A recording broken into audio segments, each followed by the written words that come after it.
Ողջույն, ինչպես հիշում եք մեր նախորդ տեսանյութերից, մենք պատրաստեցինք ինքնաշեն հոլեր։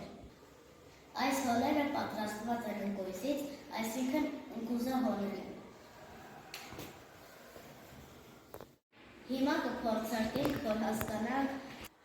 թե որքանով են սրանք որպես հոլ ծառայում են։